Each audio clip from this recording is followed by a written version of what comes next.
सहनो भुनक्तु सह वीर्यं करवावहै तेजस्विनावधीतमस्तु मा विद्विषावहै। ॐ शान्ति शान्ति शान्तिः। शङ्करं शङ्कराचार्यं केशवं बादरायणं सूत्रभाष्यकृतौ वन्दे भगवन्तौ पुनः पुनः। ईश्वरो गुरुरात्मेति मूर्तिभेदविभागिने व्योमवद्व्याप्तदेहाय दक्षिणामूर्तये नमः। सदाशिवसमारम्भां शङ्कराचार्यमध्यमाम् अस्मदाचार्यपर्यन्तां वन्दे गुरुपरम्पराम्। श्रुतिस्मृतिपुराणानाम् आलयं करुणालयं नमामि भगवत्पादं शङ्करं लोकशङ्करम्। पार्थाय प्रतिबोधितां भगवता नारायणेन स्वयं व्यासेन ग्रथितां पुराणमुनिना मध्ये महाभारतम्। अद्वैतामृतवर्षिणीं भगवतीम् अष्टादशाध्यायनीम् अम्ब त्वामनुसन्दधामि भगवद्गीते भवद्वेषिणीम्। यं ब्रह्मा वरुणेन्द्ररुद्रमरुत स्तुन्वन्ति दिव्यैस्तवैः वेदैः साङ्गपदक्रमोपनिषदैः गायन्ति यं सामगा। ध्यानावस्थिततद्गतेन मनसा पश्यन्ति यं योगिनो यस्यान्तं न विदुसुरासुरगणा। देवाय तस्मै नमः देवाय तस्मै नमः।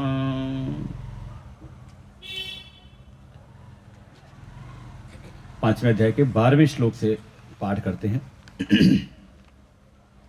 श्री भगवानुवाच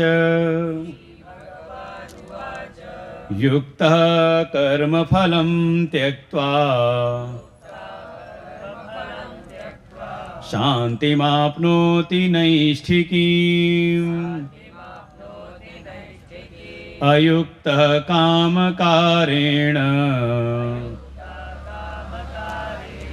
फले सक्तो निबध्यते। सर्वकर्माणि मनसा सन्न्यस्यास्ते सुखं वशी।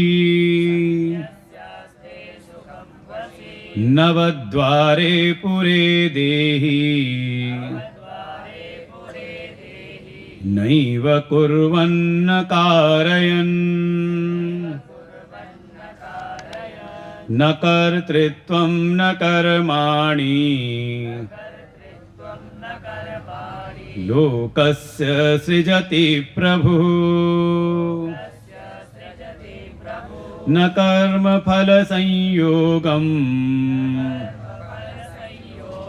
स्वभावस्तु प्रवर्तते। न दत्ते कस्यचित् पापम् न चैव सुकृतं विभुः। अज्ञानेनावृतं ज्ञानम् तेन मुह्यन्ति जन्तवः।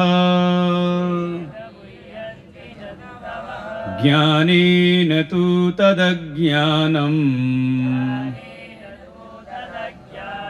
येषां नाशितमात्मनः तेषामादित्यवज ज्ञानम् प्रकाशयति तत्परम् तद्बुद्ध्यस्तदात्मानः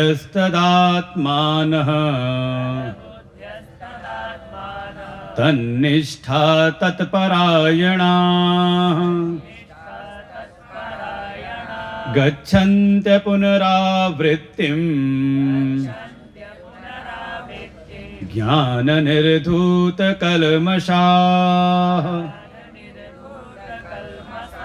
ज्ञाननिर्धूतकल्मषाः।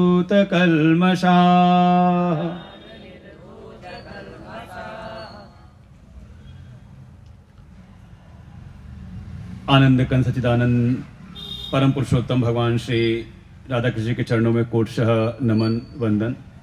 परमात्मा के भिन्न स्वरूप प्रातः स्मरणीय परम श्रद्धेय परम वंदनीय अनंत श्री विभूषित श्री सद्गुरुदेव भगवान, उपस्थित आचार्यगण, बटुकगण, समस्त भगवत भक्त श्रद्धा भक्ति स्वरूपणी मात शक्ति, सबको हृदय से नमन वंदन। श्रीमद् भगवद गीता के पंचम अध्याय में जैसा अर्जुन ने प्रश्न किया उसके अनुरूप ही उत्तर देते हुए भगवान ने दो स्थिति दिखाई। एक स्थिति तो है जिसमें जो साधक है, जो भक्त है, जो साधना में लगा हुआ है, वो परम शांति को प्राप्त हो जाता है। शांतिम आपनोति नैष्ठिकीम, बिल्कुल अविचल स्थिति उसको प्राप्त हो जाती है। वो ऐसी परम शांति, सीधे से उसको कहा मोक्ष रूपी शांति, शांतिम निर्वाण परमाम। कहीं शब्द सुना हो ये शब्द, शांतम शाश्वतम अप्रमेयम अनघम निर्वाण शांति प्रदम। निर्वाण रूपी शांति अर्थात निश्चल स्थिति उसको उस शांति में प्राप्त हो जाती है। अभी तो शांति मिलती है, जब तक सत्संग में है तो मन बड़ा शांत है, और सत्संग से बाहर निकलते ही शोर शुरू हो जाता है, अशांत हो जाता है मन। तो अभी शांति नैष्ठिकी निष्ठा वाली शांति नहीं है, अभी आने जाने वाली है। लेकिन स्थिति ऐसी प्राप्त हो सकती है जिसमें आपकी ये शांति बिल्कुल, चाहे कैसी बाहर की परिस्थितियां हो, कैसी भी बाहर की हलचल हो, आपकी उस शांति में कभी भी विकार नहीं होता। ऐसी शांति को वो आपनोति प्राप्त कर लेता है। कौन? युक्त, जो कर्म योग की साधना से युक्त हुआ और कर्म करते हुए कर्म फलम त्यक्त्वा, कर्म को छोड़ते हुए नहीं, कर्म का त्याग नहीं, बल्कि कर्म फल में जो आसक्ति थी, कर्म फल में जो आग्रह था, उसका त्याग करते हुए जो उसने साधना की, उसके परिणाम स्वरूप सत्व शुद्धि, उसके अंतःकरण की शुद्धि हुई। और शुद्ध अंतःकरण के द्वारा जब वो बैठा सत्संग में, सदगुरु की शरण में, तो उसको फिर प्राप्त हुआ ज्ञान। ज्ञान शब्द को आप ऐसे मत ले जाना कि आप कहना हम तो पढ़े लिखे हैं, हम तो डॉक्टर हैं। बताया नहीं था अभी डॉक्टर नाम कहा, चाहे मेडिकल वाले हो, चाहे यूनिवर्सिटी वाले हो, पीएचडी किए हुए हो, हम तो पढ़े लिखे ज्ञानी हैं। का वो नहीं, ज्ञान समझे आत्म स्वरूप का अनुभव। तो अंतःकरण की शुद्धि, जो कर्मयोग की साधना, कर्मफल का त्याग करते हुए जो साधना की कर्मयोग की, का उससे अंतःकरण शुद्ध हुआ। और ऐसे शुद्ध अंतःकरण में ही जब सदगुरु शरण में बैठ करके हमने सत्संग का श्रवण किया, तो उससे अपने आत्म स्वरूप का भीतर अनुभव हुआ, ज्ञान प्राप्ति हुई। और उस ज्ञान प्राप्ति होते ही जब अपने आत्म स्वरूप को जान लिया, तो आत्मा को जानते ही, आत्मा में स्थिति होते ही उसका सभी कर्मों से हो जाता है संन्यास। आत्म स्थिति होते ही, कर्म को छोड़ करके नहीं। देखो समझने की बात यही है, इतने दिन हम यही समझ रहे हैं। वो जो अपना आत्म स्वरूप है वो निष्क्रिय है। जैसे कल दृष्टांत दिया था, बिजली क्या करती है? लाइट दे रही है कि ठंडा कर रही, कि गर्म कर रही, कि आवाज को बढ़ा रही? का वो एक सत्ता है, एक शक्ति है। उसके संसर्ग में जैसा आपने यंत्र लगाया वैसा प्रभाव उसका दिखाई देता है। प्रकाश एक ही है, सामने जैसी फिल्म आई वैसा रंग आपको बाहर दिखाई दिया। ऐसे ही वो जो आत्मा है वो निर्व्यापारो ही आत्मा, उस आत्मा में किसी प्रकार की कोई क्रिया विक्रिया नहीं होती, ये उसका स्वरूप है, वो आत्म स्वरूप। तो उस आत्म स्वरूप में स्थिति होने के बाद उसका हो जाता है सर्व कर्म संन्यास। वही उसके जीवन में ही ये सर्व कर्म संन्यास सिद्ध हो जाता है। अर्थात सब कुछ करते हुए उसके भाई औपाधिक दृष्टि से जो उसको देखेगा तो उसको लगेगा इन्होंने बड़े बड़े कर्म किए। जैसे कल कहानी सुनाई थी, कल कहानियां खूब सुनी आपने। एक तरफ कन्हई ने कहा, गोपियों का माथा ठनक गया कि ऐसे कैसे, और उधर जब गई दुर्वासा ऋषि ने, सब जो लाई थी सब खा के चट कर गए और कहते हैं अगर आज तक दुर्वासा ने कुछ खाया ही ना हो तो वास्तव में इस आत्म स्वरूप में स्थित होकर, देह में स्थित होकर के नहीं, जो प्रकृति से उत्पन्न इंद्रिय मन बुद्धि प्राण शरीर हैं, इसमें स्थित होकर के, इसमें मम भाव बना करके नहीं। कल ही कहा था, कायेन मनसा वाचा केवलैरिंद्रियैरपि, शरीर मन वाणी बुद्धि इंद्रिय, इनसे कर्म करते हैं लेकिन उसमें उनका मम भाव नहीं है। जैसे आपने कोई उपकरण उठाया, उससे क्रिया की और उठा करके उसको रख दिया, जिसका था उसको हैंडओवर कर दिया, उससे मम भाव नहीं बनाया। अब मान लो 7 दिन में प्रवचन करूं, माइक बड़ा अच्छा है, ऐसे ही माइक हमारे आश्रम पे भी होना चाहिए, और 7वें दिन माइक उठाऊं और अपने झोले में रख लूं, चेले को पकड़ा दूं, उसको रख लो चुपचाप, क्या होगा? सब मुस्कुरा रहे हो, जवाब दे रहे हो। हमारे माइक वाले का भी दिमाग ठनकेगा, ये क्या कर रहे हैं, आज तक तो कभी किया नहीं, लेकिन बोलते बोलते से मम भाव हो जाए तो कहने ये ध्यान रहे, इसका प्रयोग करना है, एक करण है, इसका प्रयोग किया। अच्छा, रेल में यात्रा करते हैं तो सीट हमने रिजर्व कराई और जैसे ही पहुंचे ट्रेन में देखा हमारी सीट पे कोई और बैठा था। झगड़ा किया कि नहीं, कैसे बैठ गए यहां पर? अभी पुलिस को बुलाता हूं, टीटी को बुलाता हूं और आरपीएफ वाले को बुलाता हूं। झगड़ा करके जैसे तैसे अपनी सीट खाली कराई, आराम से बैठ करके सो गए, चादर बिछाई, कंबल ओढ़ के सो गए, और जैसे ही स्टेशन आया तो अब सीट खोल लेना पेचकस लेकर के। ध्यान देना चाहिए ना कि साधन है, नहीं नहीं अब सीट खोलो और घर लेके जाओ, ये तो मेरी है, हमने रिजर्व की थी, किसी को बैठने नहीं दूंगा। कहा नहीं, इसमें समझदारी नहीं है। ऐसे ही जो इस दृष्टि से कार्य करते हुए अपने जो भी उपकरण, सब उपकरण आपको मिले हुए हैं, इसमें मम भाव ना करें। ये शरीर एक साधन है कर्म करने के लिए, शरीर माध्यम खलु धर्म साधनम। ये जो हमें देह प्राप्त हुई है ये धर्म के साधन के लिए, कर्तव्य के निर्वहन के लिए हमें प्राप्त हुई है। फिर इसमें कुछ करण हैं, कुछ बहिकरण हैं और कुछ अंतःकरण हैं। करण होते हैं ना, उपकरण, कोई यंत्र जैसे कोई होता है उसे आप काम कर लेते हो, तो ऐसे ही ये जो 5 ज्ञान और 5 कर्म की इंद्रियां, ये बहिकरण हैं, ये बाहर के विषयों से संसर्ग करती हैं और इनकी ही लाई हुई जानकारियों के आधार पर जो भीतर वाला अंतःकरण वो कार्य करता है, मन बुद्धि चित्त अहंकार। तो ये सब क्या है, सब करण है आपके। इसमें ज्यादा मम भाव मत करना, इनसे भी संसार के विषयों में तो ना करो तो बढ़िया ही है, लेकिन इनके साथ भी ना हो।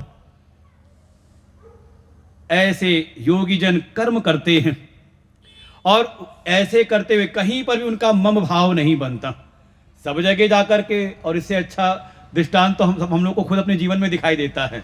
खूब मजे से घूमते हैं, खूब मजे से सबके घरों में रहते हैं, कभी किसी के घर में कभी किसी के घर में, और बढ़िया रहते हैं, और आखिरी दिन अपना सामान उठाया चलते बने। कहीं मम भाव नहीं, और कहीं मम भाव बन जाए तो गुरु जी के आश्रम में भी रहते हैं, जहाँ बढ़िया कमरा मिले, कहीं किसी और आश्रम में अच्छा कमरा मिले, बढ़िया रहते हैं। अच्छा मन में हो जाए बड़ा अच्छा आश्रम है, बड़ा सुंदर कमरा है, अब तो हम यहीं रहेंगे, अब कमरा खाली नहीं करेंगे।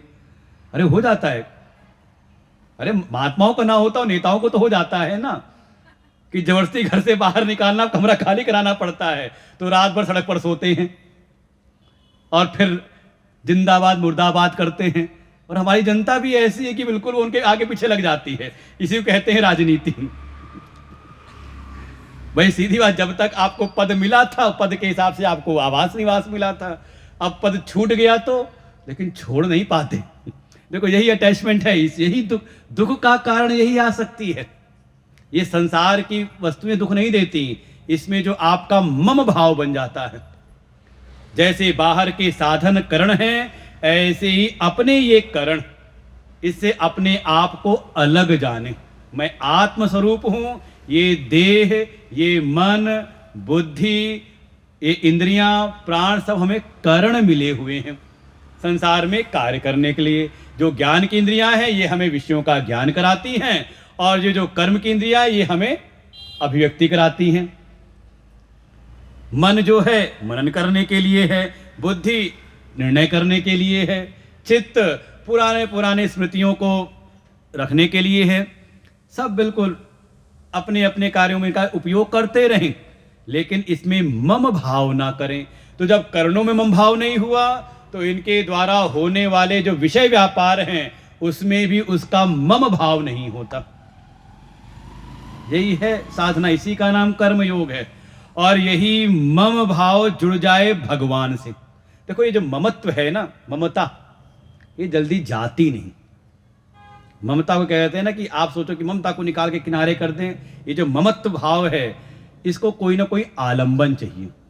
जैसे आजकल भी होता है ना, कोई बच्चा ऐसा हो कि नौकरी पकड़े और छोड़ दे, तो कई बार उसको कई महीनों बैठे रहना पड़ता है। तो जो समझदार होते हैं, अनुभवी होते हैं, तो वो सलाह देते हैं, जब तक कोई दूसरी नौकरी पकड़ ना लो तब तक इसको मत छोड़ना। ऐसी कहते हैं ना, यही है ना आज के समय का। तो ऐसे ही वास्तव में जो ममत्व है, जो ममता है, ये आलंबन चाहती है। अभी हमारी आत्मस्थिति तो हुई नहीं, पक्की पक्की अभी आत्मा में स्थिति हुई नहीं, और हमने थोड़ा बहुत सुन करके हमने संसार से तो ममत्व छोड़ दिया। बाह्य स्थूल रूप में हमने कर्म संन्यास ले लिया, लेकिन कर्मों का कर्म और उनके जो आलंबन थे, ममत्व जिनके ममता के दायरे थे, उनसे तो हमने कर ली दूरी, लेकिन उससे श्रेष्ठ कोई आलंबन पकड़ा नहीं। इसीलिए आवश्यकता है कि समय रहते ही भगवान का आश्रय, मम भाव संसार से निकालना हो। और बहुत सारे जीवन के ऐसे अनुभव हैं। कभी खिलौने से खेले हो, कितनी ममता रही होगी खिलौने से। अरे बच्चे अगर खिलौना उनका कोई बड़ा भाई भी लेना, छोटा भाई बड़ा भाई लेना, तो देते नहीं, मेरा है, मेरी पेंसिल, मेरे खिलौने खूब किए होंगे। लेकिन जब उससे 3 पहिए की साइकिल आ गई, तो उससे बड़ा मिल गया 3 पहिए की साइकिल, तो वही बच्चा अपने छोटे भाई को कहता ले तू खेल ले। हम लोग भी करते हैं, हम लोग को कोई बढ़िया चीज मिल जाए तो पुरानी चीज दे देते हैं नीचे वालों को, ले जाओ तुम इसको प्रयोग करो। होता है कि नहीं? अच्छा 3 पहिए की साइकिल कोई छू ले तो झगड़ा होता है, लेकिन जिस दिन 2 पहिए की साइकिल आ गई तो कहता ले ले छोटे भाई है तू मेरा, ले तू खेल इससे, आज से तेरी। हुई कि नहीं? तो ममता को छुड़ाना है तो उपाय यही, अपने जीवन को अनुभव करके देख लें। आपको इस संसार के विषयों से, पदार्थों से ममता हटानी है, तो इस संसार से जो श्रेष्ठ हैं उनमें अपनी ममता को लगाएं। यही है भक्ति। मयि आसक्त मनः पार्थ, भगवान कहेंगे मुझ में आसक्त होकर के अपने समस्त कर्मों को करो। अपना मम भाव भगवान में जोड़ देना, तभी कर्मयोग सधेगा आपके जीवन में, तभी आपके कर्म। आज भी एक श्लोक पढ़ा इन्होंने भक्ति योग का 12वें अध्याय में, ये तु सर्वाणि कर्माणि मयि सन्न्यस्य मत पराः। मुझको इस श्रेष्ठ जान करके, मुझ में ही अपनापन बना करके, मुझ में ही अपने समस्त कर्मों को जो संन्यास्त कर देते हैं, उसका मैं स्वयं उद्धार करने वाला बनता हूं। तेषाम अहम समुद्धरता मृत्यु संसार सागरात। याद ही पाठ किया बच्चों ने 12वां अध्याय। 3रे अध्याय कर्म भी कहेंगे, सर्वाणि कर्माणि मयि सन्न्यस्य अध्यात्म चेतसा। अपने समस्त कर्मों को मुझ में अर्पण कर दो, उपाय यही है, भगवान में मम भाव बन जाए। आप अपने ममता को, ममत्व को आश्रय दे, आलंबन दे दे। क्या आलंबन दे? कहा ईश्वर, भगवान को अपना लें जीवन में, उनको अर्पण करें। और भगवान के साथ साथ भगवान को ही बताने वाले जो गुरुजन हैं, यही है गुरु और भगवान में एकत्व का भाव आ जाए। गुरुर् ब्रह्मा गुरुर् विष्णु गुरुदेवो, क्योंकि भगवान अब इतना नहीं कि आपको आकर के कोई अर्जुन जैसा हो तो भगवान आकर के रथ हाँकें उसका, और क्या पता भगवान आपको मिले हो, आप पहचानो ही ना। तो उनकी पहचान कराने वाले जो सदगुरु हैं, जो भी ब्रह्म तत्व का उपदेश करने वाले, जो आत्म तत्व का उपदेश करने वाले हैं, ऐसे जो सदगुरु हैं वो वास्तव में भगवत स्वरूप हैं। तब हम कहते हैं गुरुर् ब्रह्मा गुरुर् विष्णु गुरुर्देवो महेश्वर गुरुर् साक्षात पर ब्रह्म। इसी अध्याय में आएगा, जो उस ब्रह्म तत्व को प्राप्त कर लेते हैं वास्तव में वो ब्रह्म ही हो जाते हैं। ऐसे सदगुरु में मम भाव हो जाए तो ये जो ममता है, ये धीरे धीरे संसार के विषयों से, संसार के जितने करण हैं उनसे उस आपकी ममत्व को छुड़ा देते हैं। और ऐसा जब, और देखो भगवान में मम भाव हो गया, भगवान पे भरोसा हो गया, तो आपका मन जो है ज्यादा भविष्य की चिंता नहीं करता। ये कई दिन से मैं संकेत कर रहा था, जब तक भगवान पर पूरा भरोसा नहीं, और भरोसा के साथ देखो, कोई अगर संसार में बहुत महिमावान है, कोई बड़ा आदमी है, तो होगा अपने घर का होगा। लेकिन मान लो आदित्यनाथ जी हैं मुख्यमंत्री, बाबा आदित्यनाथ जी, योगी आदित्यनाथ जी हैं मुख्यमंत्री, लाल कपड़े वाले तो होंगे। लेकिन अगर कहीं से संपर्क मिल जाए कि हाँ हमारे पूर्व के पहचान, या अभी बड़ी हमारी उनसे पहचान हो गई है, तो किसी बड़े आदमी से अगर पहचान अच्छी, अपनापन हो जाए, तो उनका आना जाना शुरू हो जाए, तो अरे हमारे आश्रम में ना आपके घर में हो जाए तो निश्चिंता आएगी कि नहीं आएगी? कोई समस्या आपको लगेगी? समस्या अभी बाबा जी को, अभी योगी जी को फोन करता हूं मैं ये पड़ोसी बहुत सता रहा है मेरे को, है कि नहीं? यही जितनी मात्रा में भरोसा भगवान में बढ़ता जाए और उनमें मम भाव। देखो पार्वती जी यही कहती हैं, विश्वनाथ, कहा आप विश्व के नाथ हैं, लेकिन साथ में क्या कहा? विश्वनाथ मम नाथ पुरारी। ठीक है, आपकी महिमा सारे त्रिलोक में, सारे जगत में व्याख्यात है, आप सबके स्वामी हैं, लेकिन प्रभु आप मेरे हैं। देखो ये मेरापन आना चाहिए। जब ये मेरापन आ जाए तो समझ लो ये भक्ति भीतर प्रकट होती है,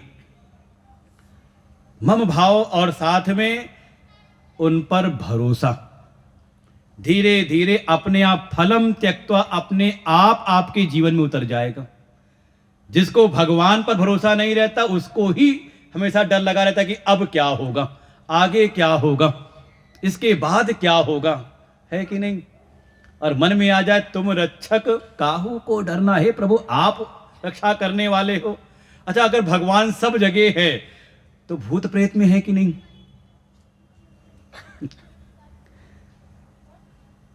विचार करो, अगर आपने कहा हरि व्यापक सर्वत्र समाना, सर्वत्र है, सब जगह है, तो क्या भूत प्रेत उससे अलग हैं? उस भूत को भी, प्रेत को भी जो सत्ता मिल रही, किससे मिल रही है? अरे मेरे प्रभु से सत्ता मिल रही है। ये है हनुमान जी की, कह सकते हैं, निडरता।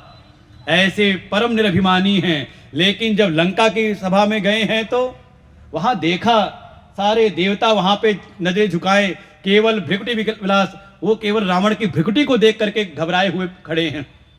और वहीं पर हनुमान जी गए तो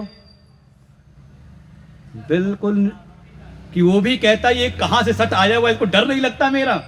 कहा भी क्या तुझे, मुझे भय नहीं मुझसे, मेरी महिमा क्या थी सुनी नहीं? उसने सुनाई फिर कहा उससे, और स्पष्ट कहा, जाके बल लवलेस ते जिते हु चराचर झार। अगर तू दुष्ट भी है ना, तो तुझको भी जो सत्ता जिससे मिल रही है ना, मैं उसका दूत हूं। और वाकई ऐसी निष्ठा, ऐसा ज्ञान भीतर आ जाए ना, तो अगर प्रेत भी आएगा तो वो भी आपका कार्य सिद्ध कर देगा। प्रमाण है हमारे गोस्वामी तुलसीदास जी। तुलसीदास जी को हनुमान जी से मिलाने वाले कौन थे? कहानी सुनी कि नहीं? एक प्रेत ने बताया था हनुमान जी के बारे में, क्योंकि वही राम से मिला सकते। उन्होंने, प्रेत ने कहा मेरी तो ऐसी सामर्थ्य नहीं कि राम जी से मिलवा सकूं, लेकिन हनुमान जी से मैं मिलवा सकता हूं, उनका रास्ता बता सकता हूं। तो प्रेत भी आएगा ना, तो आपका प्रेत भी सिद्ध हो जाएगा। फिर आप भी सामने कोई आएगा तो उसके मन की बात आप जान जाओगे और उसकी भी चिट्ठी लिख दोगे। सब हो सकता है, लेकिन विश्वास भगवान पर, ऐसा निश्चय भगवान हो जाए, तो ऐसा व्यक्ति को कहा युक्त, वो वही योगी है। और फिर उसको कर्म फल की चिंता ही नहीं रहती। वो अपना वर्तमान में अपनी बुद्धि विवेक के अनुसार जैसा उसको अवसर है वैसा वो कर्तव्य का निर्वहन करता है। उसको कर्तव्य के विषय में कभी संदेह नहीं रहता। और ऐसे कर्तव्य कर्मों का अनुष्ठान करते हुए अंतःकरण शुद्ध हुआ। शुद्ध अंतःकरण से सद्गुरु कृपा से ज्ञान मिला। ज्ञान से उसके जीवन में सर्व कर्म संन्यास सिद्ध हो जाता है। और ऐसे को ही परम शांति की प्राप्ति होती है। और वहीं जो दूसरे हैं अयुक्त, जिन्होंने ना तो इन साधनों के विषय में श्रवण किया, जब श्रवण नहीं किया तो जीवन में धारण नहीं किया, तो जीवन उनका भी चल रहा है कैसे? काम कारेण, अपने मन की, उनके लिए कोई भगवान कोई ईश्वर नहीं, अपने मन की कामनाओं से प्रेरित होकर के कहा वो कर्मों में लगते हैं। और फले सक्त, फल में ही वो होते हैं आसक्त। ये किया है, ये कर्म मेरा है तो इसका फल भी मेरा होगा। फल के प्रति उनका आग्रह रहता है और उसी फल में ही आसक्त होकर के उनको फिर बंधन में पड़ना पड़ता है। जन्म कर्म के बंधनों में, ये सुख दुख के आवागमन के चक्कर में उनको ही बंधना पड़ता है। तो क्रम याद रखें बिल्कुल। और जो जिसको बताया कि परम शांति की प्राप्ति करता है, तो मतलब मोक्ष प्राप्त हो गया, तो बड़ा डर लगता है मोक्ष से। मोक्ष मिला और मतलब गए, राजा परीक्षित की जैसे। कहा नहीं, उनके बाद तो 7 ही दिन थे, 7 दिन के अंदर ही उनको मुक्ति प्राप्त हुई। ऐसा जो ज्ञानी है वो रहता है कहां पर? इसी शरीर में, अर्थात जीवन रहते रहते उसको मुक्ति मिलती है। और कैसे रहता है? कल हमने पढ़ा था, दोबारा पढ़ लेते हैं। सर्व कर्माणि मनसा संन्यस्यास्ते सुखं वशी, नवद्वारे पुरे देहि नैव कुर्वन्न कारयन्। उसको नाम दिया वशी, अर्थात जिसने संयम का जीवन जिया है, कर्म योग की साधना की है, अपने जीवन को साधा, अंतःकरण की शुद्धि कर ली, और उसके बाद भी अंतःकरण शुद्ध है, शरीर पर संयम है, अपनी इंद्रियां भी जीती हुई संयमित है। ऐसा जो है आस्ते सुखम, कहा वो रहता है, बिल्कुल सुख में रहता है। करता क्या है? सर्व कर्माणि मनसा, सारे कर्मों को मन से संन्यस्त कर देता है। मनसा तो कहा विवेक बुद्धिया, ये जो ज्ञान प्राप्ति हुई ना, जो भी क्रम बताया, कर्मयोग की साधना से अंतःकरण शुद्धि, शुद्ध अंतःकरण से ज्ञान प्राप्ति, और ज्ञान प्राप्ति होते ही, आत्मनिष्ठ होते ही, आत्मा में स्थित होकर के कहा वो जितने भी करणों, जो भी करण है, उनसे होने वाली क्रियाओं से अपना मम भाव त्याग देता है।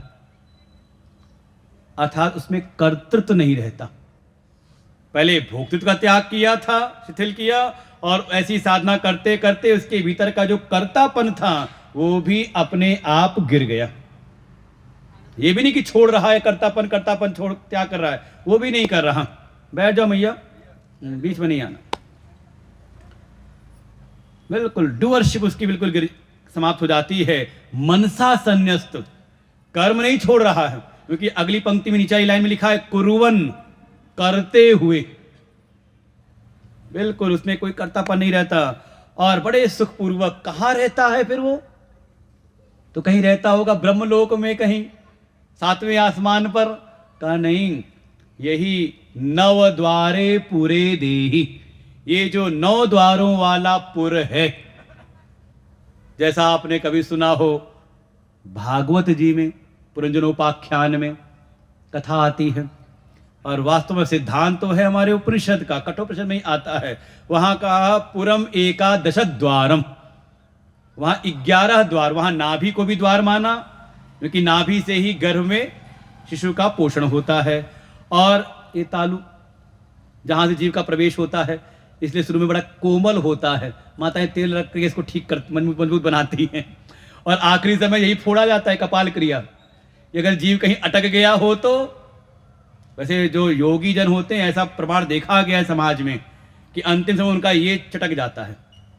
ये योगियों की गति ऊपर से जहां से प्रवेश था वहीं से निकल गए, और नहीं निकले तो जहां से निकले वहीं से उसकी गति, वैसी गति मानी जाती है, निर्धारण किया जाता है। अगर निम्न छिद्रों से अगर निकले तो समझ लो वो अधोगति हुई, और अगर आंख कान जिसमें भी उसकी आसक्ति है वहीं से उसकी फिर गति होती है। तो इसको भी एक द्वार माना गया आने जाने का जीव का। तो वहां पे 11, लेकिन हमारी गीता जी में भागवत में 9 द्वार कहे। हम बार बार सुन रहे हैं, 7 ऊपर हैं, 2 आंख 2 कान 2 नाक 1 मुंह और 2 नीचे, जननेन्द्रिय और मल द्वार। ये 9 द्वार वाले, क्योंकि जो भीतर देही है, जिसमें रहने वाला इस पुर का जो स्वामी है, वो इन्हीं से विषयों का आवागमन करता है, आता जाता है। जैसे घर से बाहर निकले को सामान लेने, कहां से निकलोगे? का दरवाजे से। तो ऐसे इन्हीं से आप जाते आते हो विषयों को लेने के लिए, ग्रहण करने के लिए, इनका विसर्जन करने के लिए।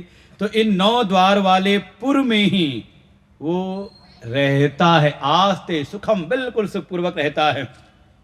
और अंदर स्थिति कैसी है?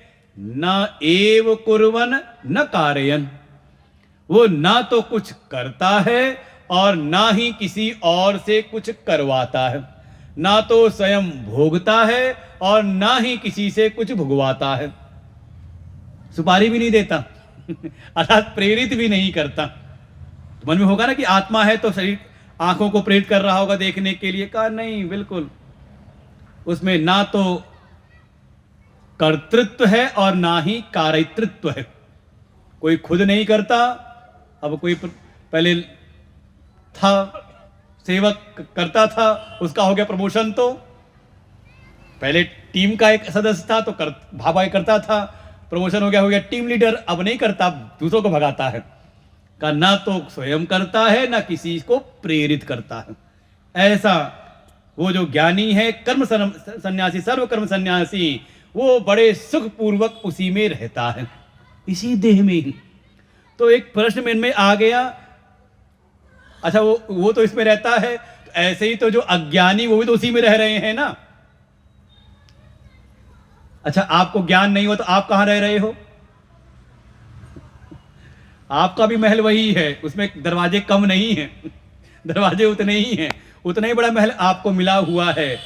बस अंतर ये है कि जो अज्ञानी है उसको ऐसा बोध नहीं होता, उसको तो लगता है मैं घर में रह रहा हूं, अर्थात शरीर में ही जिसका आत्मभाव बना हुआ है, इंद्रिय आदि कर्णों में इसका आत्मभाव है, तो उसको ये नहीं लगता कि मैं शरीर में रह रहा हूं, बल्कि वो कहता है मैं घर में रह रहा हूं, मैं इस पंडाल में बैठा हूं। लेकिन जो ज्ञानी है वो बाहर की बात छोड़ो, वो इस देह में भी उसका कोई अहम मम भाव नहीं है। उसको लगता है जैसे कोई घर में रह रहा है, उसको लगता है मैं भी देह में रह रहा हूं। जब तक ये शरीर है, जब तक शरीर की दीवारें हैं, तब तक शरीर में है, और ये शरीर की दीवारें गिरी तो जो आत्मा है वो ब्रह्म में ही एकीभूत हो जाता है, लीन हो जाता है। जैसे घट का आकाश, घड़े के अंदर का आकाश जो है, स्पेस जो है, घड़े की दीवार टूटी तो घटाकाश ही महाकाश में एकीभूत हो जाता है एक ही। ऐसा बिल्कुल रहते हुए उसमें कोई कर्तृत्व नहीं और ना ही उसमें कोई प्रेरित, किसी को प्रेरित भी नहीं करता। क्यों होता है ऐसे? तो कहा अब उस आत्मा के लक्षण बताए हैं 2 श्लोकों में। जो भगवान के लक्षण है, परमात्मा के लक्षण है, वही आत्मा के उस आत्मनिष्ठ ज्ञानी के 14वां और 15वां। न कर्तृत्वं न कर्माणि लोकस्य सृजति प्रभो न कर्म फल संयोगम स्वभावस्तु प्रवर्तते न कर्तृत्वं न कर्माणि लोकस्य सृजति प्रभु न कर्म फल संयोगम स्वभावस्तु प्रवर्तते न दत्ते कस्यचित् पापं न चैव सुकृतं विभुः अज्ञानेनावृतं ज्ञानम् तेन मुह्यन्ति जन्तवः न दत्ते कस्यचित् पापं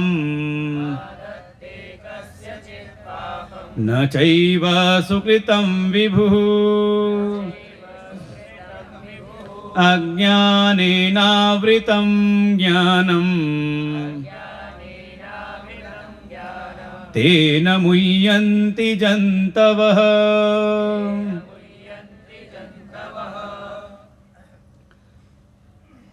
प्रभु न सृजति, जो प्रभु हैं, जो परमात्मा हैं, वो सृजन नहीं करते। किसका? तो कहा न कर्तृत्वम, किसी के कर्तापन को। ये मत कह देना कि भगवान सब करते कराते हैं। देखो भगवान मना कर दे रहे हैं। लोगों ने बड़ा आरोप लगाया भगवान के ऊपर, करते खुद हैं, कहते भगवान ने करवाया हमसे। हम कौन होते हैं करने वाले? भगवान ही प्रेरित करने वाले। भगवान की मर्जी के बगैर पत्ता भी नहीं हिलता। अरे भगवान की मर्जी तो पहले जानो। भगवान खुद प्रमाण दे रहे हैं अपने बारे में कि मैं कैसा हूं। कह रहे प्रभु लोकस्य न कर्तृत्वम न कर्माणि सृजति। जो परमात्मा है, जो भगवान का वास्तविक स्वरूप है, अपने स्वरूप में जो भगवान है, तो ना तो किसी के कर्तृत्व का सृजन करते हैं, ना तो किसी कर्ता को बनाते हैं। अच्छा, कर्ता ना हो तो, करने वाला ना हो तो कर्म भी कैसे होगा? ना कर्म, उसको बनाने वाले भी ना कर्म सृजति। लोकस्य, ना लोगों के कर्म का सृजन करने वाले भी नहीं है। अरे तो कर्म का फल तो देते होंगे ना। बड़ा लगाया गया, अरे ये सब देने वाले परमात्मा प्रभु ही हैं, उन पर विश्वास रखो। यहां भगवान कह रहे हैं ना कर्म फल संयोगम, मैं किसी के कर्म का उसके फल से संयोग भी नहीं कराता हूं, कुछ देता दबाता नहीं हूं। सुना, लगा, अच्छा हुआ आपने हमारी आंखें खोल दी। जब भगवान कुछ करते कराते कुछ देते नहीं, तो फिर आज से पूजा पाठ हो गई बंद। फिर जरूरत क्या है उनकी पूजा करने से, है कि नहीं? तो सब होता कैसे है? ये कर्तृत्व कर्तापन भी आ गया। फिर करता है तो कर्म भी हो रहा है, और कर्म का फल भी प्राप्त हो रहा है। भगवान कहते स्वभावस्तु प्रवर्तते। अब कोई विज्ञान वाला होगा ना, वैज्ञानिक, वो कहेगा अरे बिल्कुल सही तो कहा।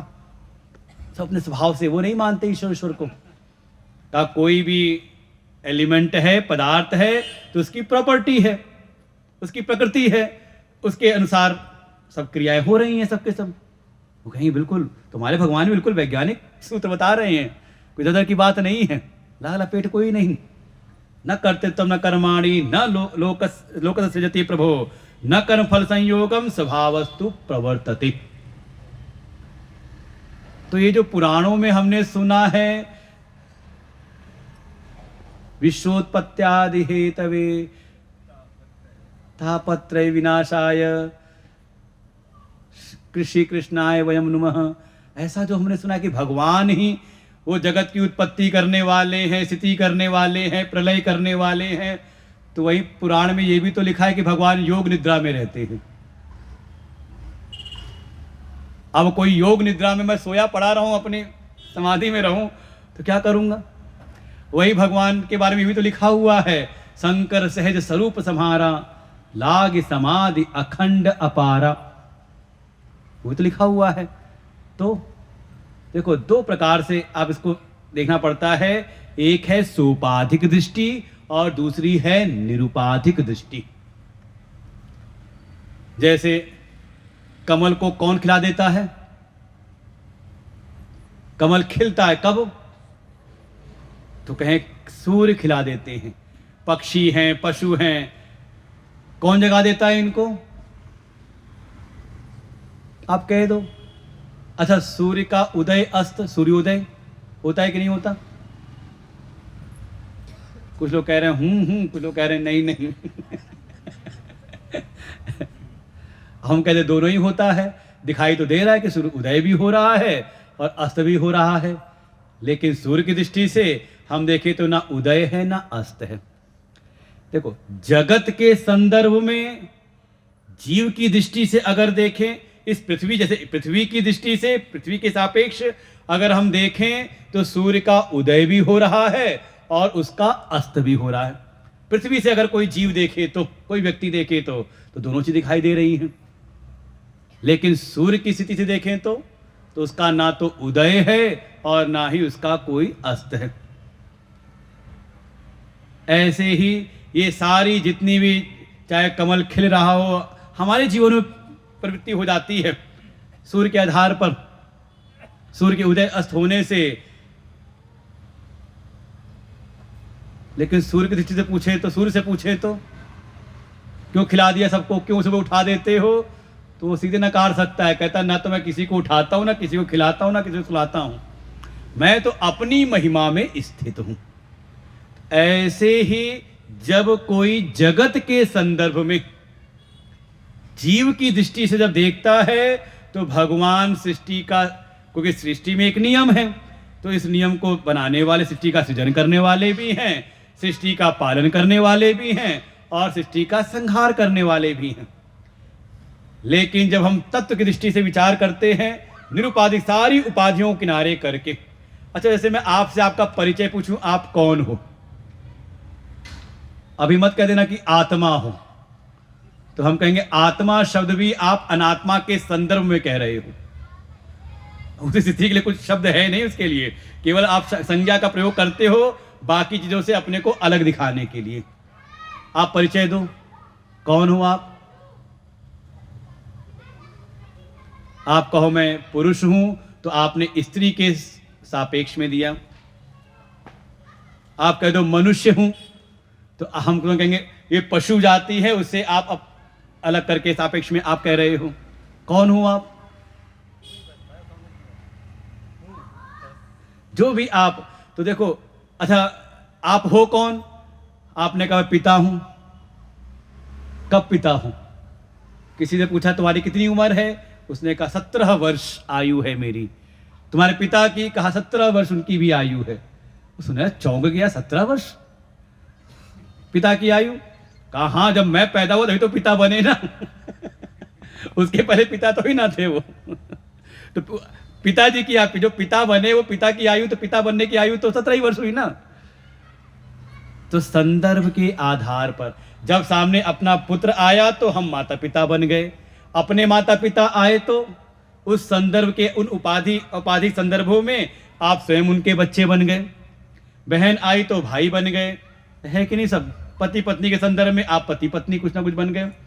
तो ऐसे ही सौपाधिक दृष्टि से जो अभी तत्व की दृष्टि जिसको भीतर प्राप्त नहीं हुई है, उसके लिए अभी गीता जी में 9वें अध्याय भगवान कहेंगे, जो अभी कह रहे हैं ना दत्ते कसिचित पापम, मैं कुछ ग्रहण नहीं करता।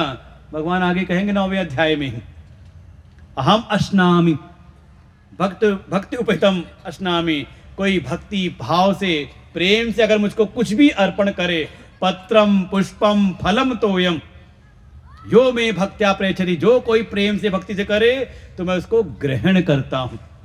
तो वो भगवान भी कब भगवान है? कहा भक्त के सापेक्ष में। अब भक्त ना हो तो संसार में, अच्छा जिन देशों में भक्त नहीं होते तो वह भगवान भी कहां है? कौन से भगवान? सारा जगत देखो सापेक्ष में चल रहा है सब, और जो चीज सापेक्ष होती है वो समझ लो मिथ्या होती है। ये रिलेटिविटी का सिद्धांत है सापेक्षवाद का, क्योंकि दोनों एक दूसरे की सत्ता को बाधित कर रहे हैं। कुछ गहन बातें हैं, सीधे सीधे कह दें, वो जो अपना देखो जब तक उस आत्मा का बोध नहीं हुआ, उस आत्मा के स्वरूप को हमने नहीं जाना। जैसे देखो, किसी पदार्थ के स्वभाव को जब तक हम नहीं जानते तब तक उस पर कुछ भी आरोपण करते रहते हैं। ऐसे ही जब तक अपनी आत्मा को नहीं जाना, आत्मा के स्वरूप का बोध नहीं हुआ, तब तक संसार के सारी चीजों का आरोपण हम करते रहते। मैं करने वाला भी बन जाता हूं, मैं करवाने वाला भी बन जाता हूं। अरे उसके लिए बड़ा पुरस्कार भी लेते हैं, हमने ये काम किया, हमने ये काम करवाया, सब चलता रहता है। कब? जब तक आप औपाधिक स्तर पर कार्य कर रहे हैं, विचार कर रहे हैं, तब तक सब चलता रहेगा। लेकिन आत्म स्थिति पे आ गए तो भगवान कहते हैं ये परमात्मा कुछ भी सृजन नहीं करते, ना कुछ करते हैं, ना कुछ करवाते हैं, ना कोई कर्म का सृजन करते हैं, और ना ही कर्म फल का सृजन। वो आत्म स्थिति से है, स्वभाव वस्तु प्रवर्तते। और जो ये सब कुछ दिखाई दे रहा है, तो कहा सब स्वभाव से अपने अपने गुणों में वर्तन कर रही हैं। आप कहते प्रकृति, सबकी अपनी अपनी प्रकृति है। जैसे मन है, मन युक्त हुआ संस्कारों से, फिर वो फिर संयुक्त हुआ किसी परिस्थिति से। तो मन के भीतर जैसे संस्कार हैं वैसा ही वो वर्तन करता है परिस्थितियों के में, है कि नहीं? अब आप सब पुराने सत्संगी हो गए तो आए तो मोबाइल बंद करके आए या घर पे छोड़ करके आए। क्यों? क्योंकि पुराने संस्कार आपके मन में पड़े हुए हैं कि ये जो गुरुजी आते हैं प्रवचन सुनाने वाले, ये मोबाइल बंद करवा देते हैं, और कोई बार बार बजाए तो उसको उठा के भगा देते हैं। अच्छा, आज कम से कम आज छठे दिन माता जी आई, कुछ लेकर के आगे आने का प्रयास किया, रोक दिया। इतने दिन से क्यों नहीं आए? क्योंकि सबको पता है, संस्कार पड़े हुए पुराना 6-7 साल से कि नहीं, ये जो गुरुजी आते हैं वीडियो को चढ़ावा नहीं चढ़वाते, जिसको चढ़ाना पहले आओ, नहीं तो आरती के बाद आओ, है ना? तो इसी व्यवस्था में, जो परिस्थिति में वो संस्कार से युक्त हमारा मन था, संस्कार के अनुसार ही फिर हमारी प्रवृत्ति निवृत्ति होती है। क्या है? सब स्वभाव वस्तु, सब बिल्कुल एक सब चीज की प्रकृति बनी हुई है। और प्रकृति का आधार तो कह दिया, प्रकृति का आधार, प्रकृति इसीलिए नाम क्या है? इसीलिए जो आधार है सृष्टि का। और वास्तव में परमात्मा वैसे भी कुछ नहीं करते। आगे कहेंगे, मैं अध्यक्षीण प्रकृति एक रचई जग, गुण बस जाके प्रभु प्रेरित नहीं निज बल ताके। इसीलिए ये सब कुछ कैसे हो रहा है? कहा माया से हो रहा है। इसीलिए माया शब्द आता है बीच में, ये सब माया से हो रहा है। माया कहा 3 गुण वाली है, 3 गुण से युक्त है प्रकृति, वही सब करा रही है, सबके सब सारा फैला रखा है। और माया कुछ और नहीं, अविद्या ही है, अविद्या लक्षण, अज्ञान ही है। अरे सीधे इसको अगर समझना हो तो जैसे स्वप्न का जगत, वहां कर्म क्रिया कारक व्यवहार होता कि नहीं होता? वहां कर्ता कर्म कर्मफल होता कि नहीं होता? होता है ना। ये मत कहना कि यहां पे कर्ता कर्म क्रिया कारक इत्यादि व्यवहार हो रहे तो मिथ्या कैसे हो गया। का स्वप्न में भी होता है।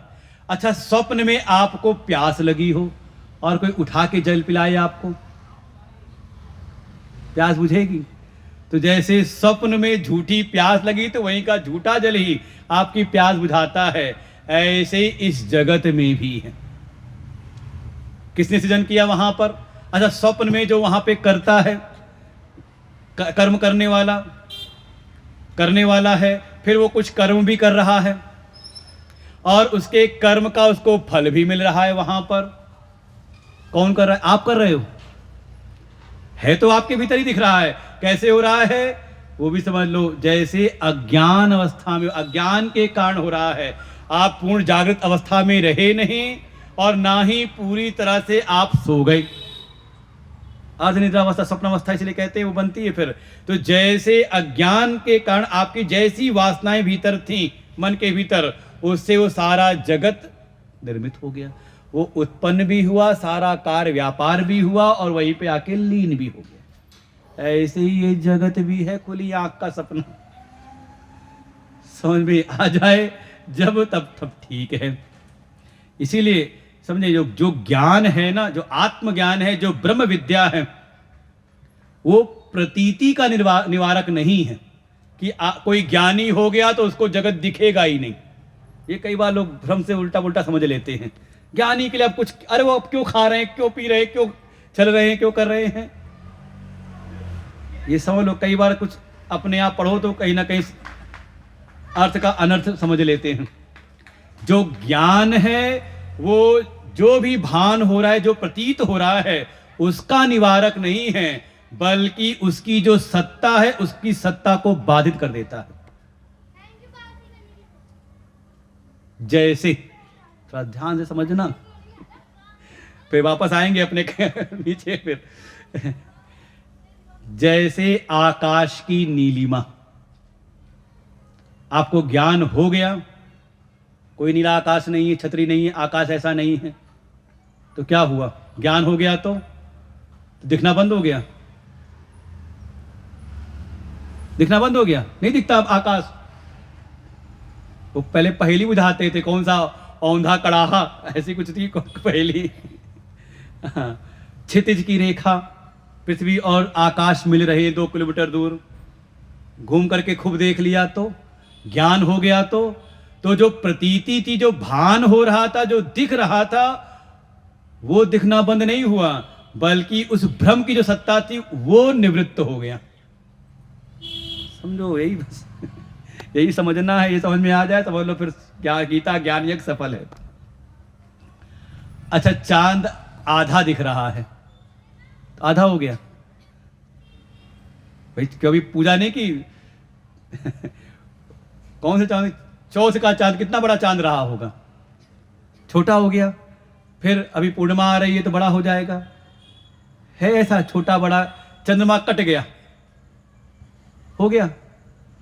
कहा जब तक ज्ञान नहीं था तब तक वो प्रतीत हो रहा था, लेकिन ज्ञान हो गया तो उसकी सत्ता का बोध हो गया। तो ये जो भान हो रहा था, ये दिखते हुए भी भीतर बुद्धि में लड़ा, जो दिख रहा है वो सत्य नहीं है।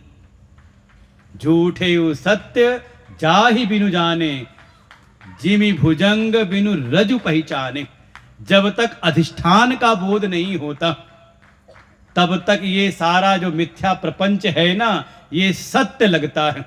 और जिस क्षण उस सत्ता का बोध हो जाए तो अपने आप इस जगत के प्रति जो प्राथमिकता है ना, एक प्रायोरिटी बनी हुई है, ऐसा कर लेंगे वैसा कर लेंगे, ऐसा नहीं करना छोड़ देता है, करता वो भी है, लेकिन उसके प्रति महत्व बुद्धि गिर जाती है। सब सारे व्यवहार होते हैं। ज्ञानी भी, कोई छोटा आएगा तो उसको प्रेम करेगा, बड़ा आएगा तो उसको सम्मान करेगा। अब ये नहीं कि ज्ञान हो गया तो गुरुजी के बगल में जाके बैठ जाएगा, हम भी मंडलेश्वर, गुरुजी भी मंडलेश्वर। ऐसा नहीं चलता। अगर भीतर ज्ञान हो गया तो और सम्मान बढ़ जाता है कि ये जो सदगुरु, इनकी कृपा से हमारी आंखें खुली। अभी तक तो हमारा जीवन अंधकार तमस में ही बीता हुआ था, आज इनकी कृपा से हमें ये बोध हुआ है।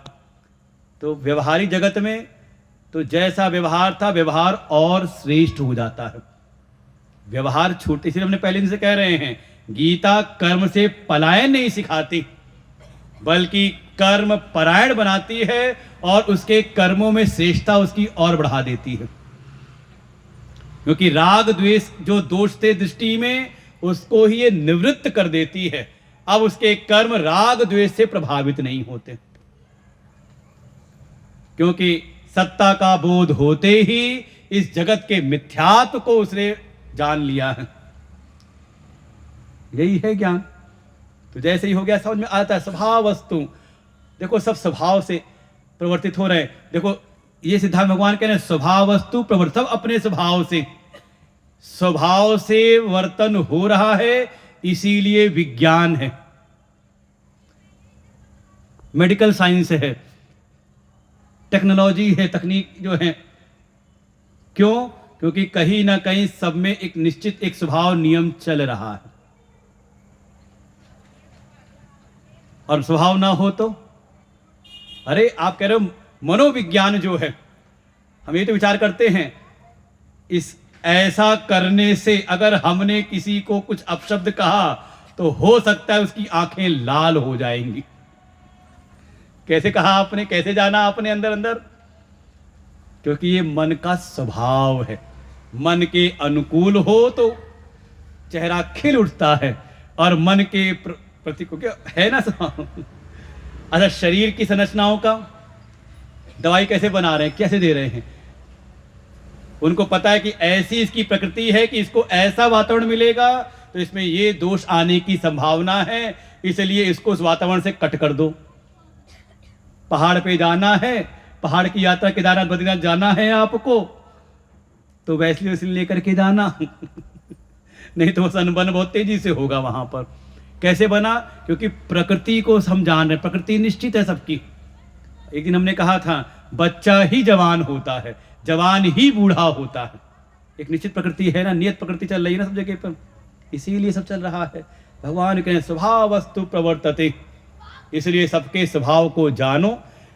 जो सत्य है, जो यथार्थ सत्ता, जो अधिष्ठान सत्ता है आत्मा ब्रह्म, उसको जान करके उसमें स्थित हो जाओ, और फिर जगत की जो पदार्थ हैं सबकी नियत प्रकृति को जान करके उसको उसके अनुसार वर्तन करो। भाई समझदारी तो यही है ना कि यहाँ बैठ करके हम देख लें, एक दृष्टि से ही हम लोग करते हैं कि कैसे श्रोता यहाँ पर बैठे हुए हैं, तो मेजॉरिटी श्रोता के अनुसार फिर अपने विषय को हम यहाँ पर रखते हैं। हो सकता है प्रियांक जी खड़े हैं पीछे, उनके मन में आ रहा हो कि अभी 4 महीने पहले हमने यही प्रवचन कराया था 5वें अध्याय का कहीं और पर, वहां का व्याख्यान तो कुछ अलग था, मूल बातें तो वही थी लेकिन समझाने का तरीका अलग था, वहां दृष्टांत अलग थे, तो वहां के श्रोताओं की जैसी प्रकृति थी। अब यहाँ दिखाई दिया कि सब बिल्कुल शांति से आके समय से बैठ रहे हैं और बिल्कुल कोई डिस्टर्बेंस नहीं, थोड़ा अगर बाहर से भी हो तो किसी का ध्यान इधर जाता नहीं इधर उधर। तो सबके स्वभाव को यही जीवन में है, आप सबकी, और परिवार में भी देखो सबकी प्रकृति अलग अलग होगी। माताएं यही देखती रहती हैं, छोटे को ये पसंद है तो बड़े को ये है, सबको मनाए रखती हैं, और पिताजी आते हैं उनको एक ही चीज पता कि थप्पड़ लगाओ सब काम बन जाएगा। इसीलिए बच्चे जो है पिताजी से दूर रहते हैं, माताओं से चिपके रहते हैं, है कि नहीं? तो ऐसे ही स्वभाव वस्तु प्रवर्तते, इसी में परमार्थतः आप विचार करें। देखो ये सब का सब गोस्वामी जी कहते हैं, देखिय सुनीय गुनीय मन माही, मोह मूल परमार्थ नाही। ये जो कुछ भी देखा सुना गुना जा रहा सबका सब, ये जो कुछ भी दिखाई दे रहा है, गो गोचर जह लग मन जाई, सो सब माया जानो भाई। ये माया जगत ही है, यहाँ कुछ भी दिखाई दे रहा है सब मोह, सबका मूल कहा ये अज्ञान है, प्रकृति है। इसीलिए और वास्तविकता में परमार्थ दृष्टि देखना है तो ना दत्ते कस्यचित पापम, ना आदत्ते कस्यचित पापम। कौन? विभु, जो परमात्मा है। विभु माने जो सर्वव्यापक हो, और प्रभु माने जो प्रभावी हो, प्रभवनशील हो। उस आत्मा का ही प्रभाव हर जगह पर है और वही सर्वव्यापक है। और भी कह सकते विभु उसको भी कहते हैं जो विविध प्रकार से प्रकट हो सके, जो कभी कुछ बन जाए कभी कुछ बन जाए, उसको कहते हैं ये विभु है, अनेक रूप से हो जाए। तो ऐसे ही वो जो परमात्मा है स्पष्ट कह रहे हैं, वो विभु ना आदत्ते कस्यचित, किसी के भी पाप को नहीं लेते। आप बहुत अर्पण करते हो ना, वो होता है कहीं पे वो कन्फेशन कराते हैं, हमने अपने अच्छा कमाई तो आप कहीं ना कहीं वसीयत करके जाते हो, कर्जा भी करके जाते हो। हमारा कर्जा है, हम कर्जा आपको दान कर रहे हैं, करते हो कभी? अपनी कमाई जो है वो तो आप देते हो, कर्जा आप दो भी तो कोई लेता नहीं है। तो पाप कौन लेगा? तो भगवान कह रहे हैं मैं किसी का भी कोई पाप नहीं लेता हूं। और साथ ही न च एव सुकृतम आदत्ते, और ना ही चाहे आप कितना बड़ा भी अच्छा अनुष्ठान करके उसको भगवान को अर्पण कर दो, भगवान कहते मैं मुझे जरूरत नहीं, कुछ मैं लेता होता नहीं हूं। तो ये सारा व्यवहार चल रहा है दुनिया में, जो लेना देना चल रहा है सबका सब आपको अर्पण कर रहे हैं। कोई पाप ही अर्पण कर देता है, हे प्रभु क्षमा करो मेरे सारे पापों को, मेरे पापों को काट दो, अरे प्रभु मेरा पुण्य मैं आपको अर्पण करता हूं।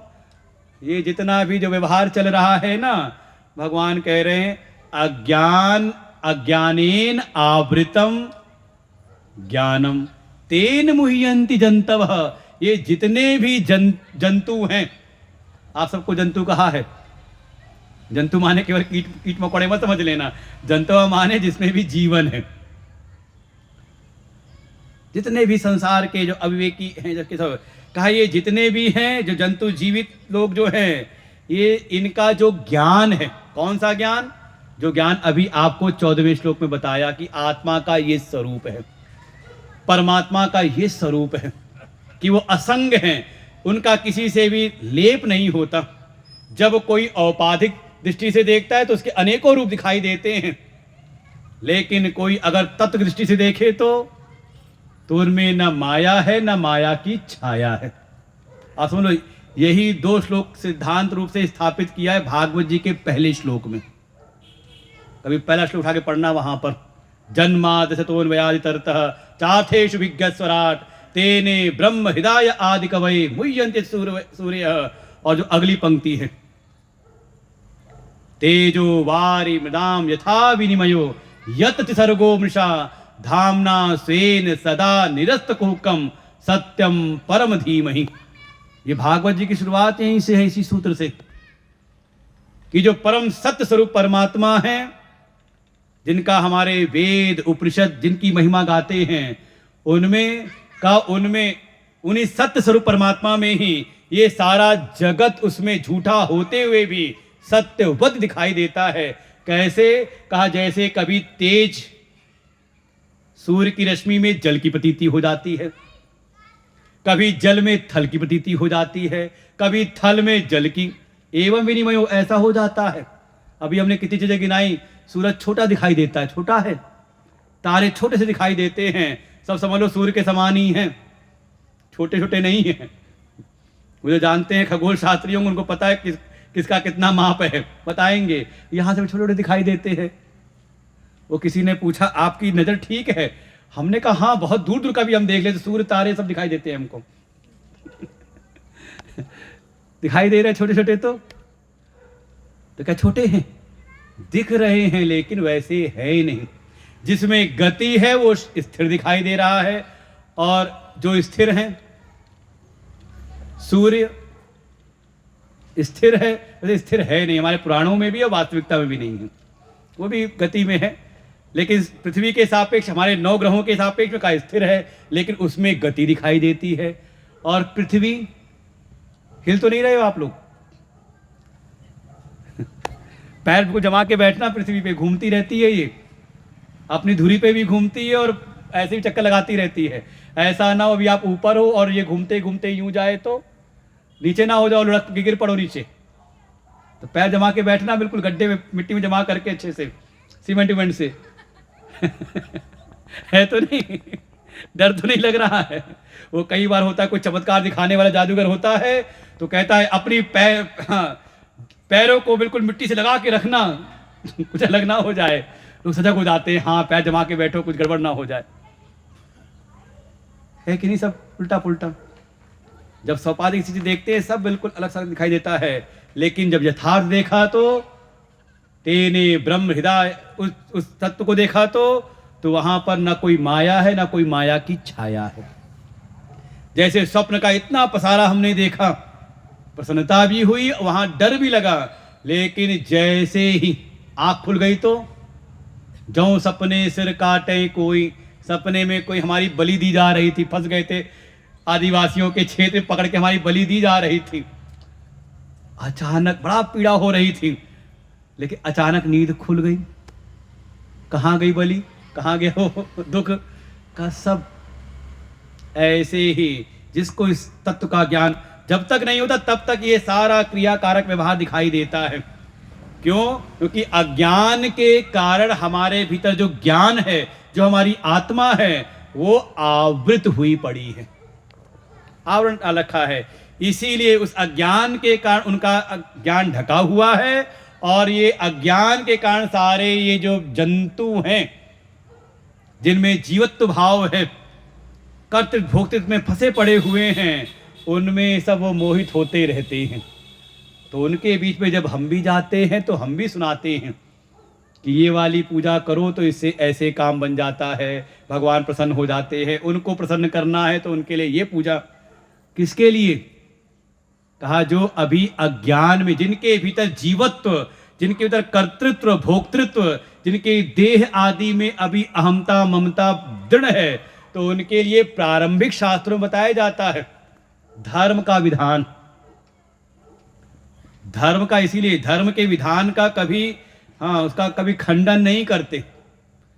एक समय जब वो आगे बढ़ जाता है तो अपने आप ही उसका जो उसकी सत्ता जिसे मिल रही थी वो सत्ता का बाद हुआ तो अपने आप वो आत्मस्वरूप में स्थित हो जाता है।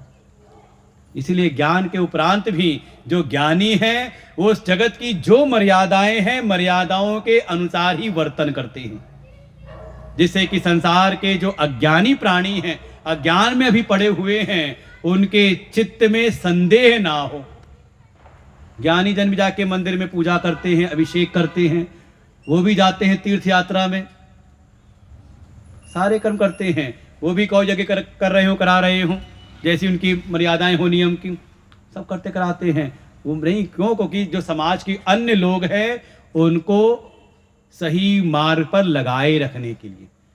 समाज में कुछ ऐसे पंथ प्रकट हो गए जिन्होंने पात्रता का ध्यान दिया नहीं, अभी जिनकी देह गेह में आसक्ति ममता है, उनको सीधे निकाल के कहा निरंकार का ध्यान करो।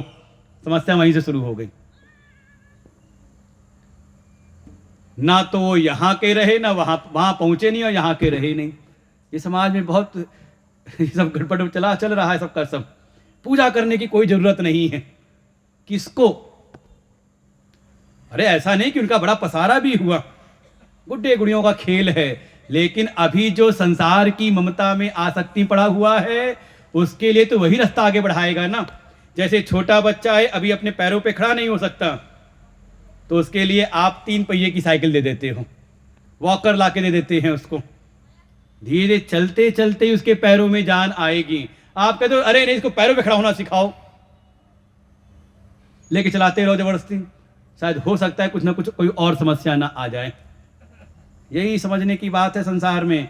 इसलिए देखो गीता जी में वो जो लक्ष्य उसको भी दिखाते हैं, लेकिन अगर किसी में वो पात्रता नहीं तो तुरंत उसके फिर साधन को बता देते प्रारंभ से। अध्याय भले कर्म संन्यास का हो, कर्म संन्यास की महिमा भी बताई, कौन उस पर स्थित हो सकता है, क्या उसके लक्षण हैं, अगर नहीं है पात्रता तो उसको कर्मयोग भी बताते हैं, कर्मयोग से शुरू कर ले। इसलिए देखो ऊपर नीचे आते रहते हैं।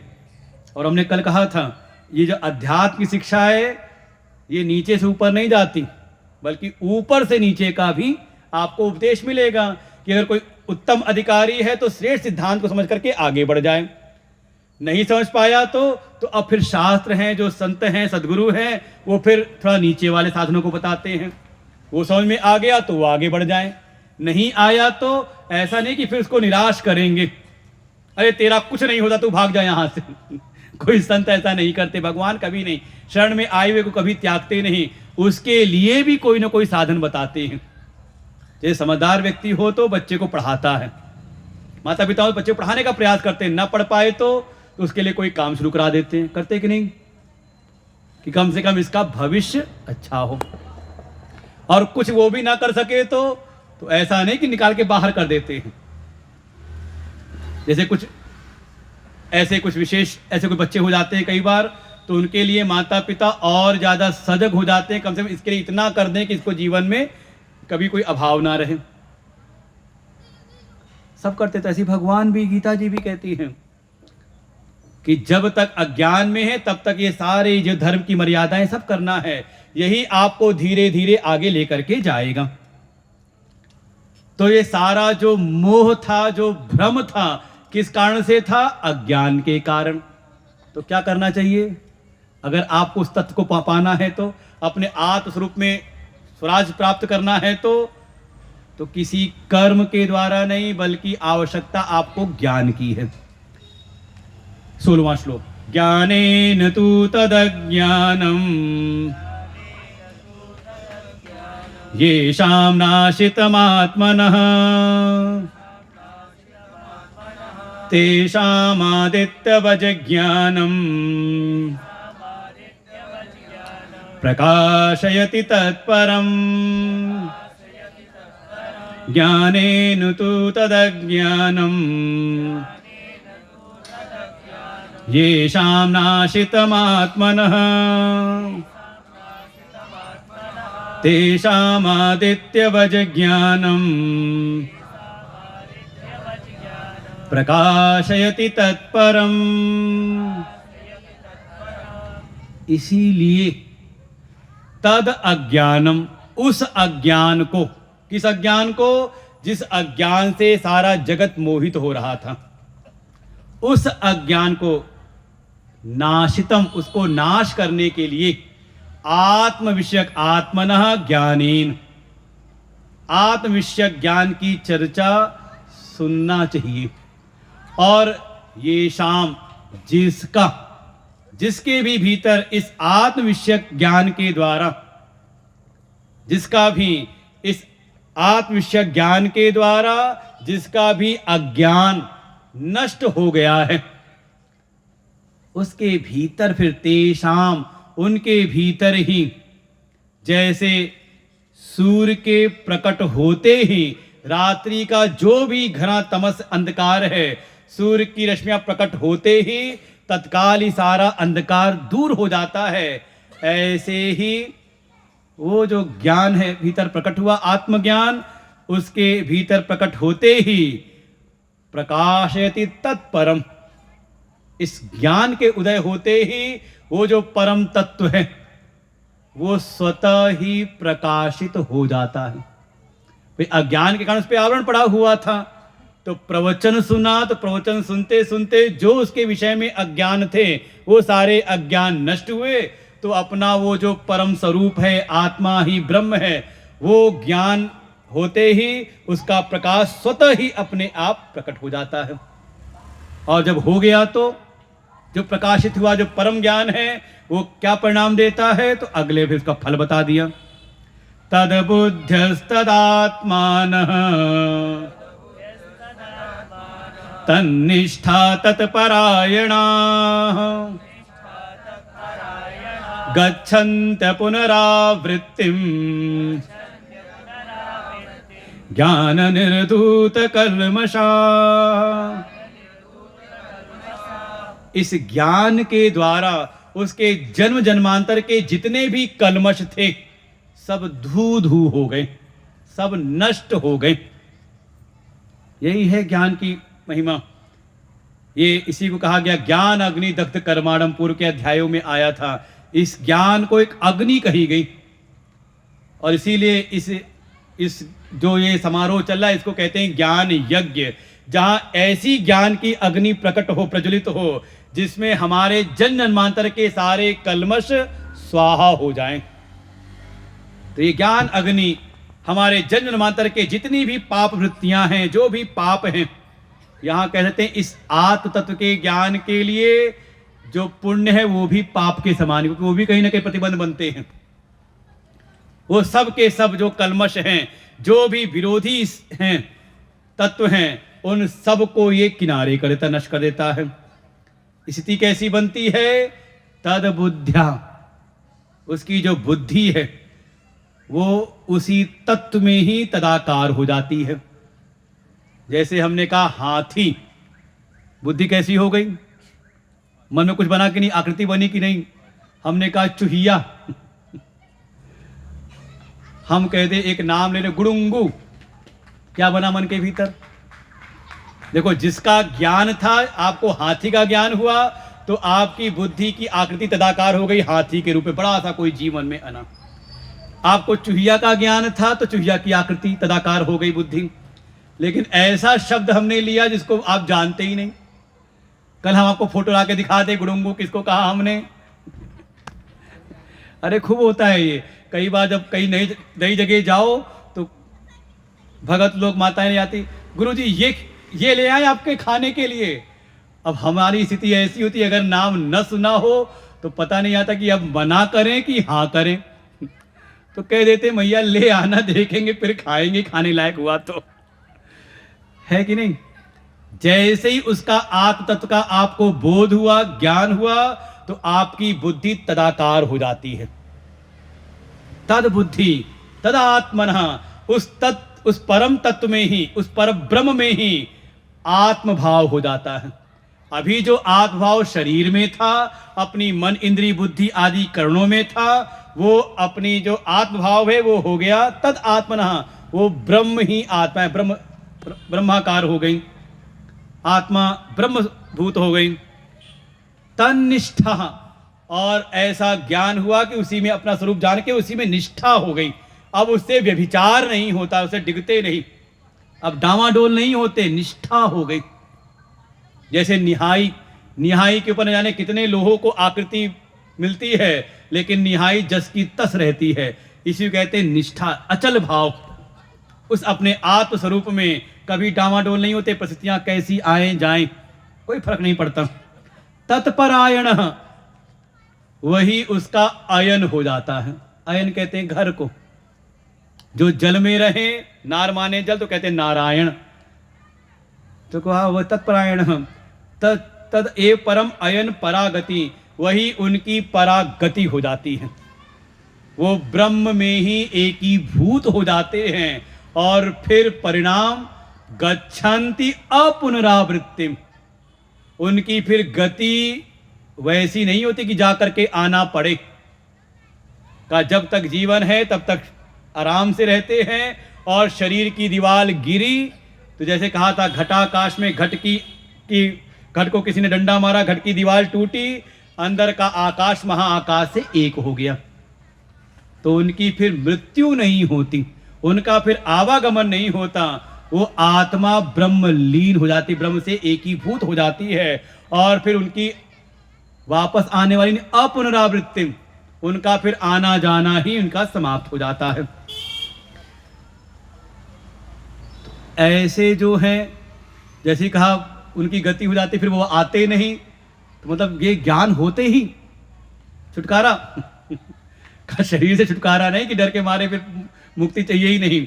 अगले फिर अब यहां से ज्ञानियों के लक्षण बताते हैं। जो ऐसे ज्ञानी हैं, वो जब समाज में व्यवहार करते हैं तो कैसे व्यवहार होता है। बहुत प्रसिद्ध श्लोक है यहाँ का, विद्या विनय संपन्ने ब्राह्मणे गविहस्तिनी शुनि चैव सपाके च पंडिता समदर्शिनः इहैव तैर्जितः सर्गो येषां साम्ये स्थितं मनः निर्दोषं हि समं ब्रह्म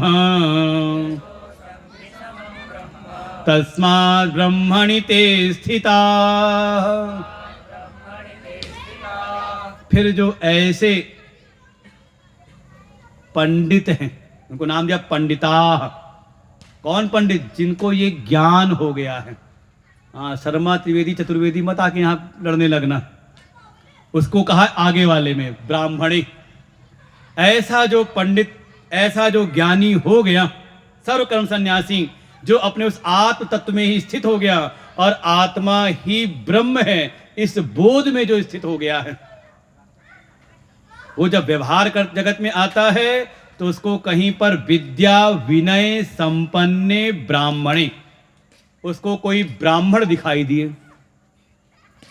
कैसे ब्राह्मण? देखो, ब्राह्मण के ही दो लक्षण है।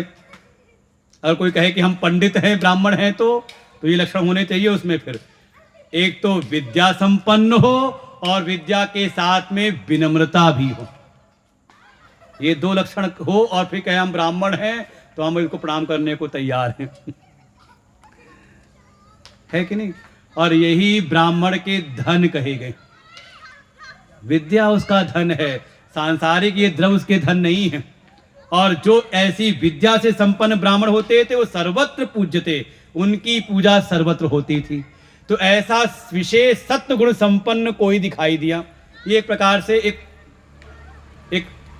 एक लक्षण दे रहे हैं कि उसको कोई ऐसे सत्व प्रधान मिला जो समाज में बिल्कुल सर्वोच्च पद पे हो, ऐसा विद्या विनय से संपन्न हो, ऐसा कोई ब्राह्मण मिल गया, सत्व प्रधान, शुद्ध सत्व प्रधान कोई मिल गया। उसके साथ उसमें फिर गौ दिखाई दी। देखो गौ थोड़ा रजस प्रधान है, अब पशु में आ गए, श्रेष्ठ है गाय। फिर हस्तिनी कोई हाथी, विशेष तम से युक्त, गौ को मानते हैं सत्व से युक्त रजस, और हाथी हो गई रजोगुणी है, साथ में तम से युक्त। और उसके आगे फिर हो सकता है कुत्ता प्रेमी भी, कोई कुत्ता नहीं, कुत्ता भी भले सुनी कुत्ता हो, कुत्ता दिखाई देता है। और साथ ही उसको दिखाई दे गया कोई ऐसा जो कुत्ते को भी खा जाए, स्वपच चांडाल। अर्थात संसार में जितने प्रकार की वैरायटी हो सकती है जीवों की, मनुष्यों की, प्राणियों की, उन सबको इन चारों में ले लिया कि विशेष सत्व प्रधान कोई है, ऐसा भी कोई मिलता है, कोई रजस प्रधान है, और कोई अत्यंत ही तामसी है।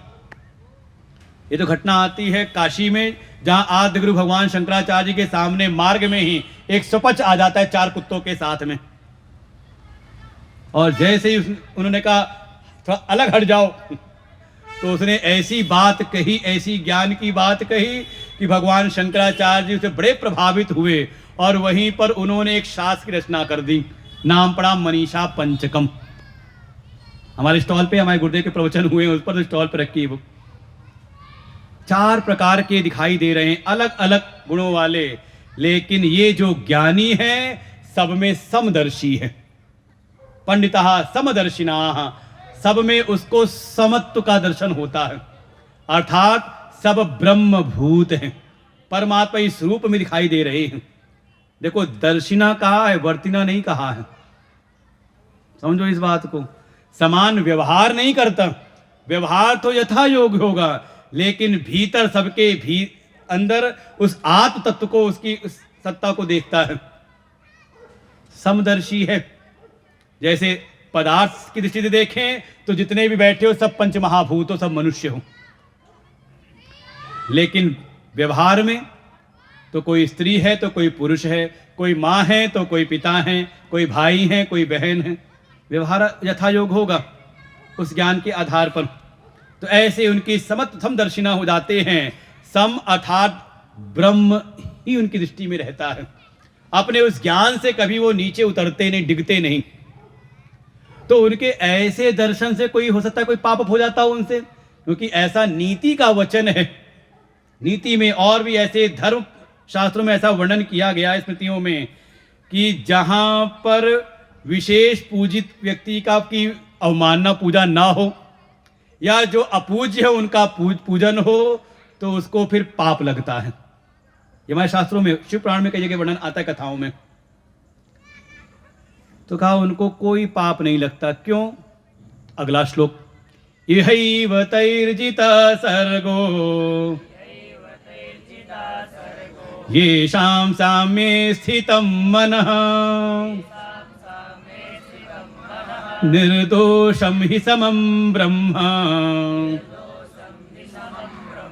तस्माद् ब्रह्मणि ते स्थिताः। येषां, जिनका, मन साम्ये स्थितम, जिनका मन साम्य समता में स्थित हो गया है। समत्व में, सम में, तो नीचे पंक्ति का समम ब्रह्म, अर्थात ब्रह्म में ही जिनकी बिल्कुल परम स्थिति हो गई है, उसे डामाडोल नहीं होते। तत्परायण, तद्बुद्धि, तद निष्ठा, तत्परायण, ऐसी जिनकी स्थिति हो गई, अचल स्थिति हो गई है, ऐसे जो ब्रह्म में स्थित हो जाते हैं, इहैव, वो यही ही, इह एव, यही ही, ये शरीर में रहते रहते ही, जीवित रहते रहते ही सर्गः तैर्जितः, उनके द्वारा ये सृष्टि को जीत लिया जाता है, अर्थात जन्म मरण आदि को वो जीत लेते हैं। अभी तो कहा अपुनरागच्छति, उनकी फिर आने जाने का क्रम रहता ही नहीं, क्योंकि उन्होंने जन्म और मरण को यहीं पर जीत लिया है। कैसे? तो कहा निर्दोषमि समम ब्रह्म, क्योंकि उस ब्रह्म में उनकी स्थिति हो गई है जो ब्रह्म नित्य शुद्ध बुद्ध मुक्त है, उसमें पाप पुण्य का कोई लेप नहीं होता। निर्दोषम, वो हमेशा ही निर्दोष रहता है। आप भी स्तुति करते हो, शांतम शाश्वतम अप्रमेय अनघम, वो अनग है, निष्पाप है, पाप रहित है, वो परम तत्व। निर्दोषम ही समम ब्रह्म, ऐसा वो समम एक तत्व है जो सब में व्याप्त है, सब जगह व्याप्त है। ऐसे ब्रह्म में वो स्थित हैं। तस्मात् ब्रह्मणि ते स्थिता, इसलिए उनकी ब्रह्म स्थिति हो जाती है। बिल्कुल वो अपने देह आदि जो संघात ये जो हैं, इनसे इस पे इनकी कोई मम भाव नहीं रहती, वो अपने स्वरूप में ही स्थित रहते हैं। और फिर परिणाम कैसा है?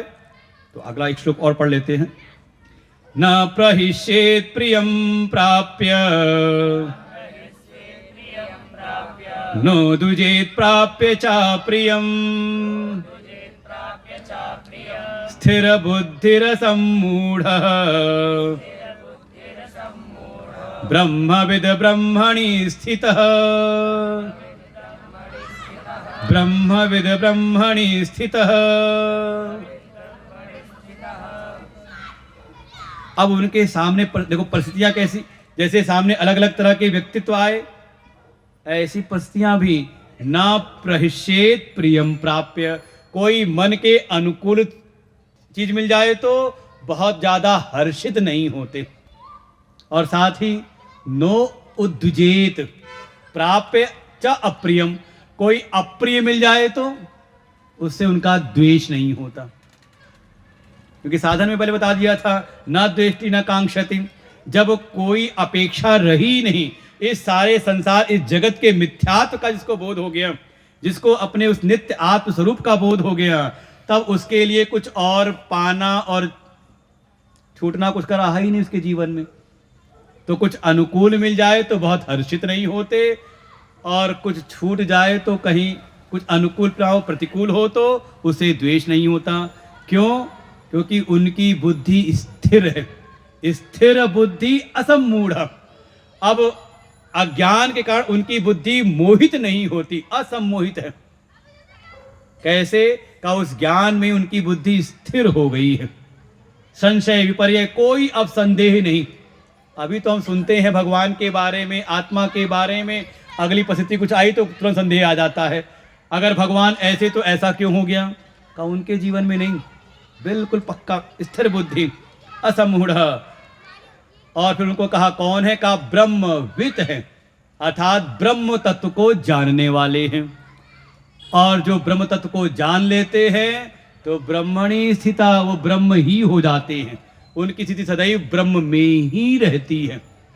तो उनका आने जाने का क्रम तो अपने आप ही समाप्त हो जाता है। और कैसे उनके जीवन में क्या क्या व्यवहार होता है, फिर किस प्रकार के उनके साधन हैं, या इस साधन में क्या प्रतिबंध है, इनका वर्णन कुछ आगे श्लोकों में कहा गया है। और अगले अध्याय की संगति, अगला अध्याय है ध्यान योग।